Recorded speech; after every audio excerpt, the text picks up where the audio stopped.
Good evening, everyone, and thank you so much for joining us on Real Talk with Sacha. I'm your hostess, Sacha Johnston. Tonight, we have a very special guest for you.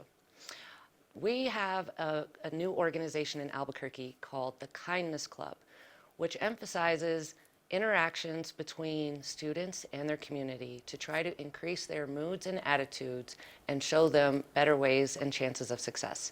My guest tonight has been a teacher for many years and worked with underprivileged students and was the creator of the Kindness Club, Melinda Forward. Melinda, thank you so much for joining us tonight. Thank you for having me. So you have been a teacher, and I'm sorry, how long have you been teaching? This will be my 29th year. So you've been at this for quite some time. I've been at this for quite some time. And you've taught at what in Albuquerque is known as Title I schools. Title I schools. And Title I schools tend to have an abundance of underprivileged students that attend. Yes, yes. So you've had a lot of firsthand experience getting to know some of the struggles that some of these students and challenges that they face. So can you talk to us a little bit about some of the challenges and struggles you've seen? What I've seen with my students, and Title I schools are often schools that are very high in free and reduced lunch, meaning the students are in high poverty areas. And oftentimes they lack relationships are a big deal. Like they may not have really strong relationships at home. Food is sometimes an issue. They're often traumatized. Trauma is something that they experience often in many different ways, and they often just don't fit in. Sometimes there's some of these kids that are really amazing people, but they can't quite find their way, especially some of them if they're not involved in sports, like sports or music or some of those like the student government. Some of those kids aren't involved in those things, and sometimes it's a money thing. It costs money to be involved in things. It takes experience, it takes sometimes family support that they may not have. So part of what I saw is there's a large group of students who are kind of on the edge of everything, that maybe want to be involved but don't know what to do, and they may not have a place to do that. So that's one of the things that I really saw in my time working there.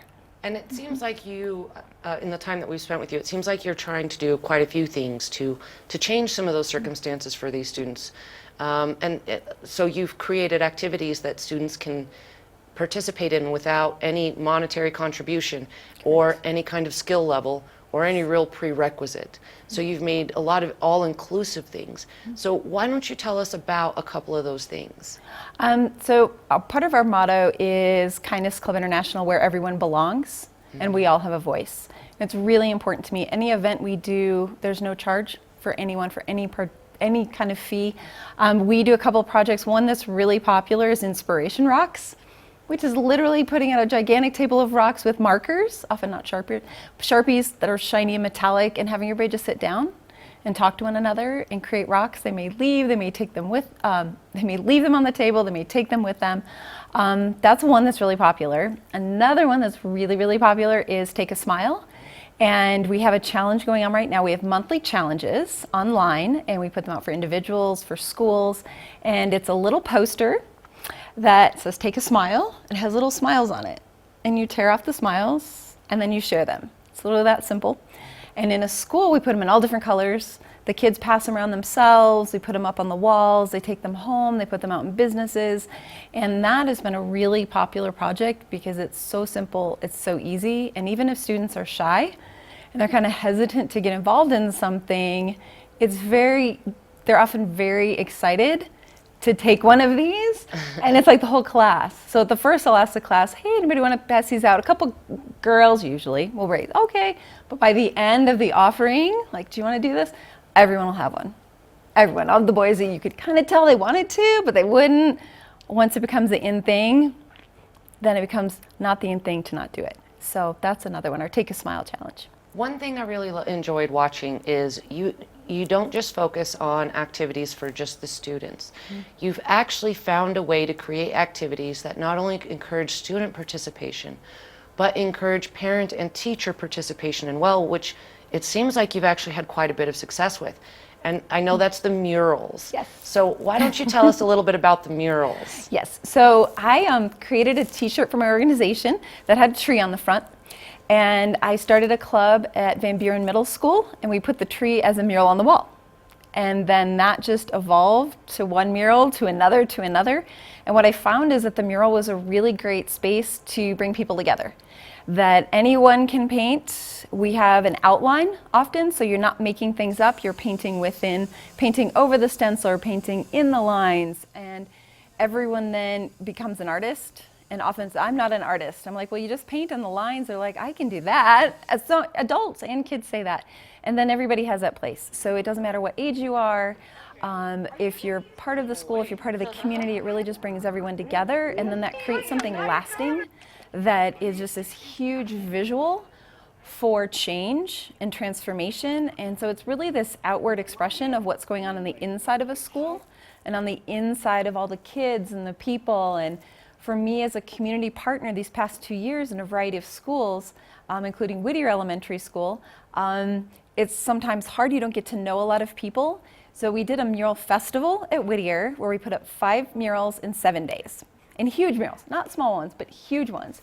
And their mascot was the lion. So we have a whole lion theme and a safari. We have our Be the Change tree. And over the course of the week, everyone painted. And we had mural nights where parents would come and community events as well. And it was a huge success. So tell me about the Be the Change tree. This is something, I see it on your t-shirt and I saw it on the mural at Whittier. It was very inspiring to see this giant tree. So tell us about your tree. Okay, so Be the Change tree has been a design I've had for a little over a year, but didn't quite know what to do with it until Mural Festival last year in September. I needed a design, and I worked with Three Little Birds Cafe and Company, and they asked me to do a design outside their building, and that was it. So we chose Be the Change as our theme, and then painted a 30-foot tree on the east side of the wall at Tulane and Silver. So go see it, it's really amazing. It's huge, and then they wanted to sponsor a tree to school. So we did fundraising, we created t-shirts together, and then they fundraised so that we could do a mural in another school, and then they chose Whittier because it's like 5 minutes from there. And from there, that tree then is spread to all different schools. And it's getting bigger as far as the actual design. We started including more of the mascots and actually student silhouettes over at McKinley Middle School. You can see there are students in the picture with the Be the Change tree. And it's really evolving. We're really wanting to change the perception of schools. So starting to paint the fronts of buildings. And it shows everybody that this is a place where change takes place. And we are all a part of this. So a part of it's Be the Change, and then it's We Are the Change. Kindness begins with us.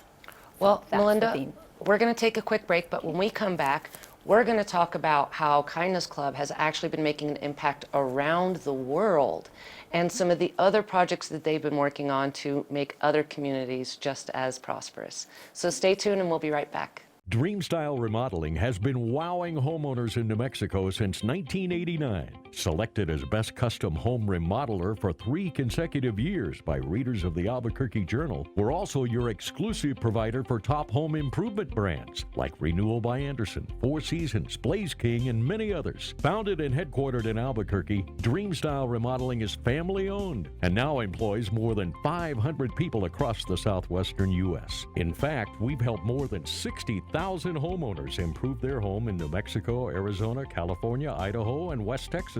We're committed to providing a superior customer experience. We've earned 4.6 stars with hundreds of online reviews and have an A+ with the BBB. Dreamstyle Remodeling is a proud supporter of UNM Athletics. Visit our beautiful 10,000 square foot showroom at 1460 Renaissance Boulevard across from Sam's Club or dreamstyleremodeling.com to make your home remodeling dreams come true.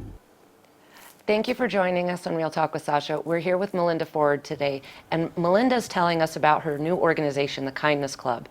And Melinda, I'm really impressed with the traction that you're getting because it seems like you started at one school, but this is really spreading throughout the city. You've actually done projects at several schools now. So can you elaborate on that for us? I've done murals so far in 14 different schools. Wow. And we have 30 murals up.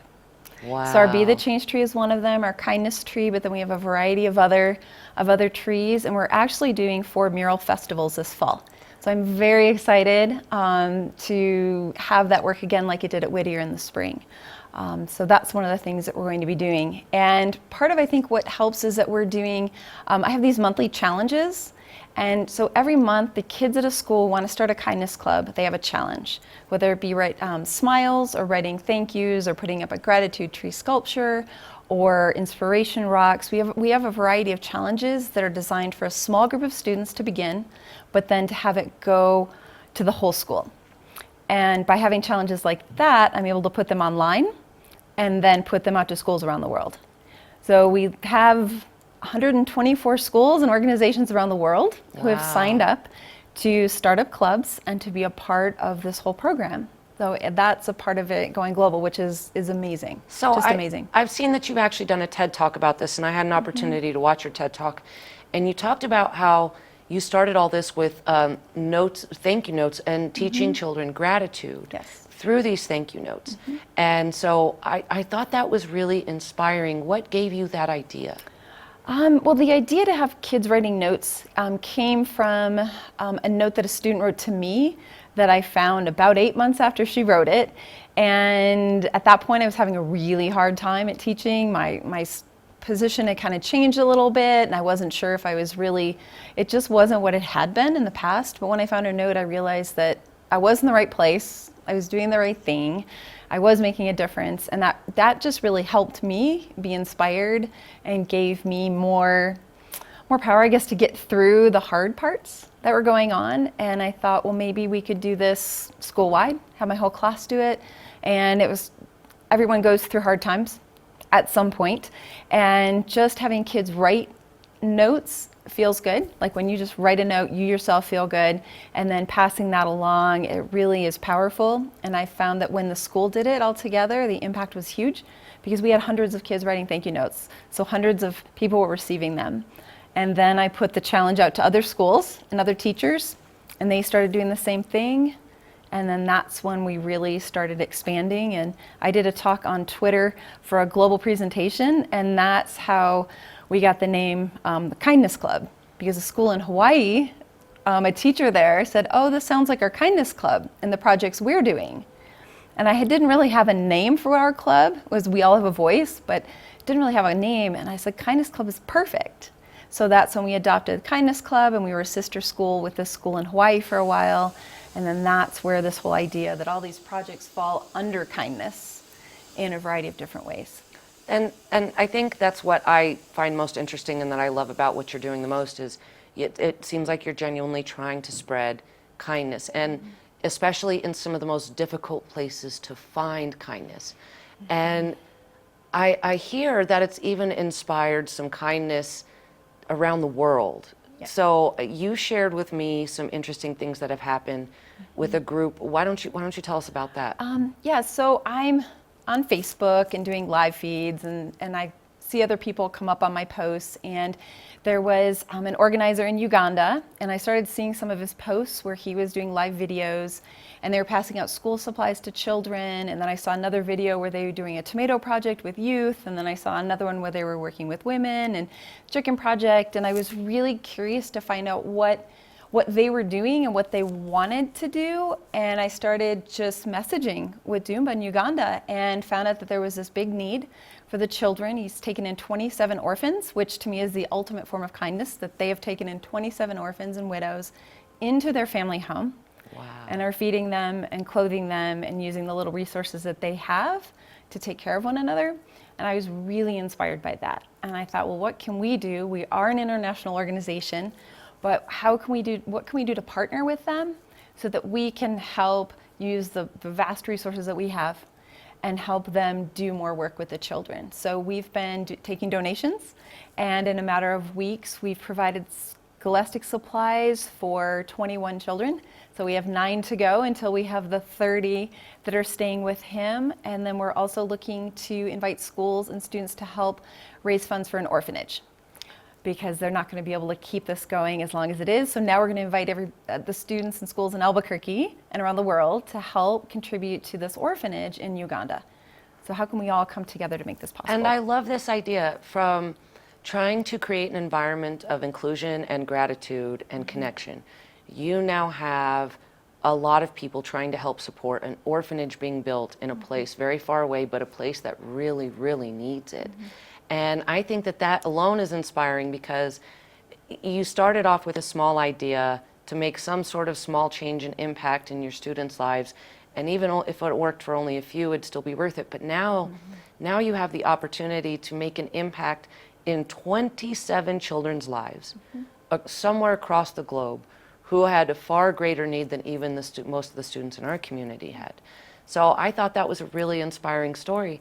And I know we've talked about the world. What are some of the other stories from across the country that you have heard? Not just from Albuquerque, because I know it's had a huge impact here.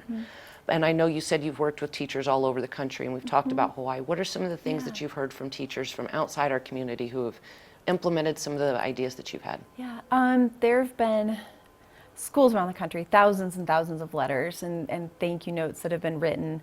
And often teachers will say just what a difference that note made to them. Like the same impact it had on me, it had on them. I've also had teachers say that over the course of the year, when they've done this consistently, they do Thankful Thursday every Thursday. That's just what it is. It's part of their culture. That by the end of the year, the notes are much more complex in their ideas and their expression of gratitude than they were in the beginning. So this really is a gratitude. It's a tool for literacy, but this personal writing that students can do forever, and hopefully they will. And I've had students say that years later, they now write thank you notes to their professors.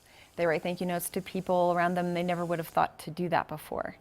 So it's interesting because the experiences are very similar, and that's just great, because that's what I want. I want everyone to have this really positive experience and being more connected.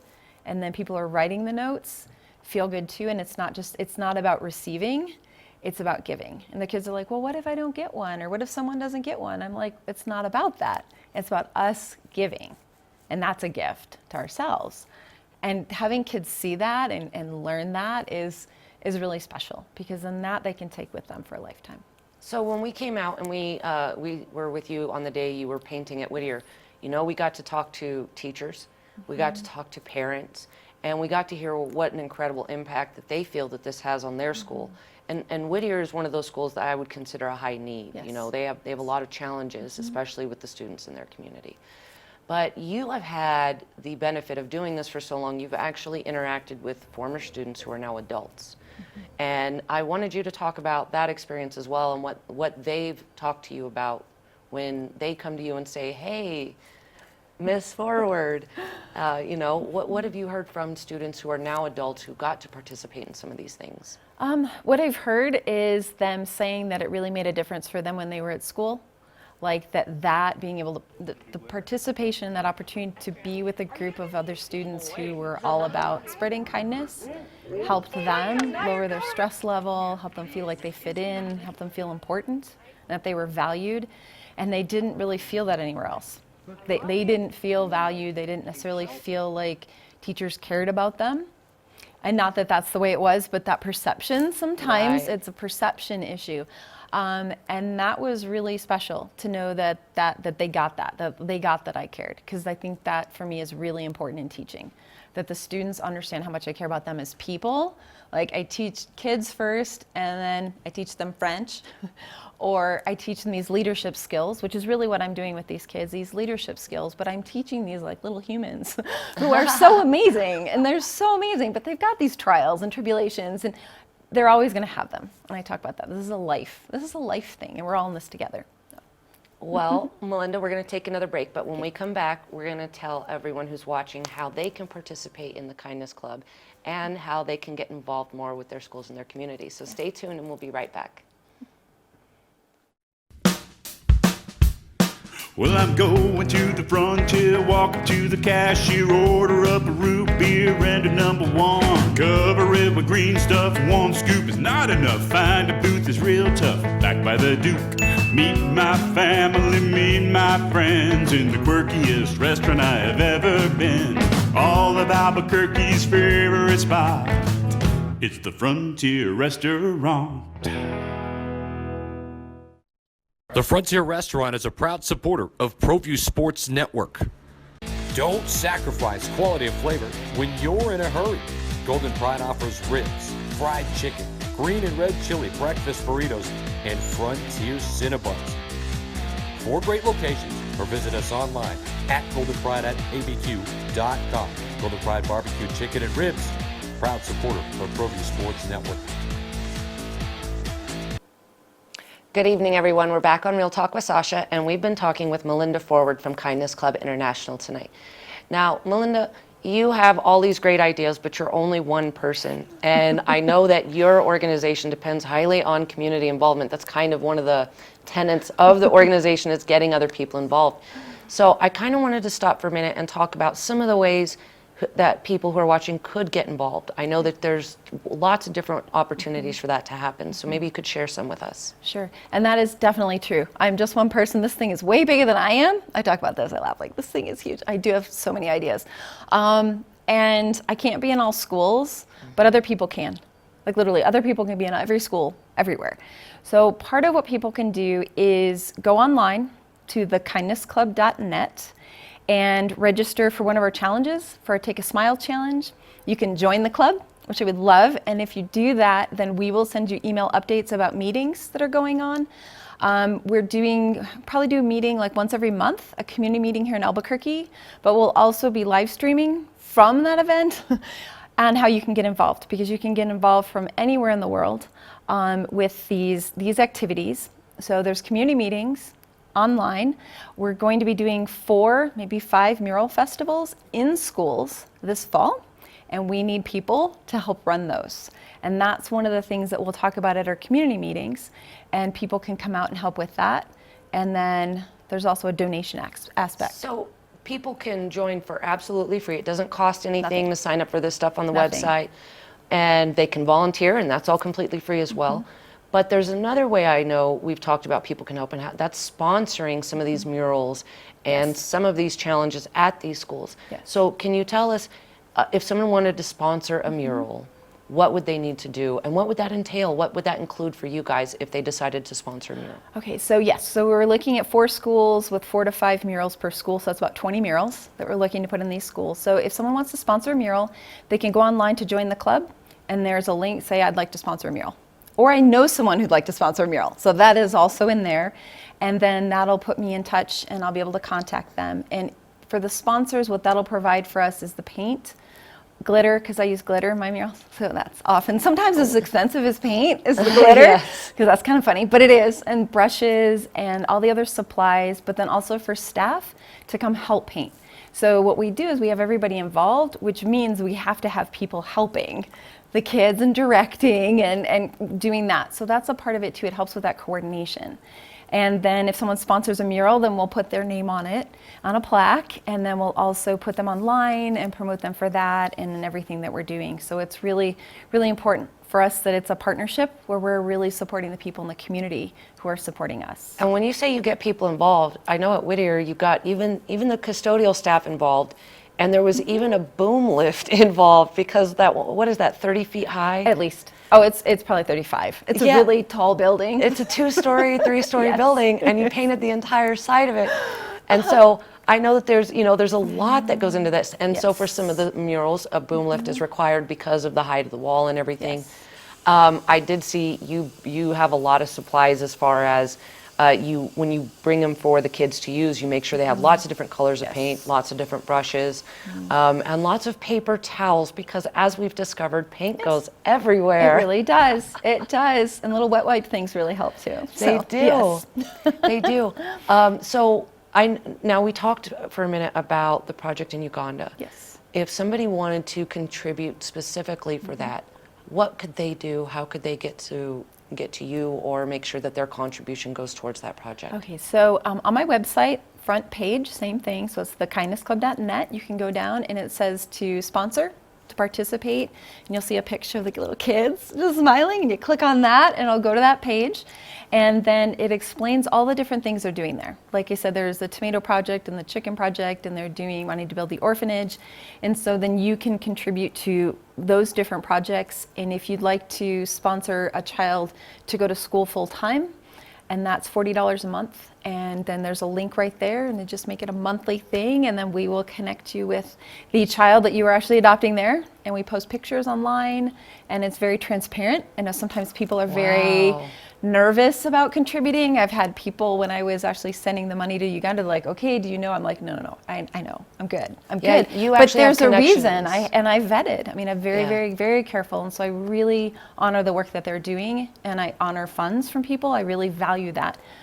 And that's what they need. So they need that funding. So right online, you can go and see what's needed there, and there's many different ways. For just $40 a month, you can pay for a student to go to school. Yes. What kind of stuff does that take care of for that student? What does that contribution go towards? Okay, so in Uganda, they have school fees.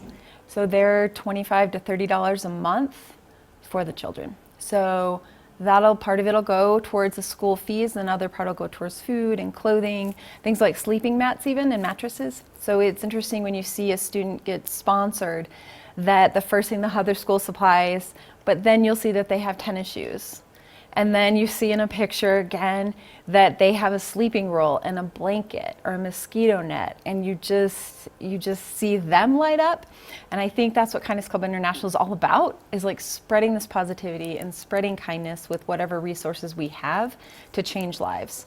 And the people who've contributed already, they've changed lives. I mean, we've got pictures online, you see these kids and their smiles, and it's just amazing, because I feel like whatever problems I have going on, they're nothing.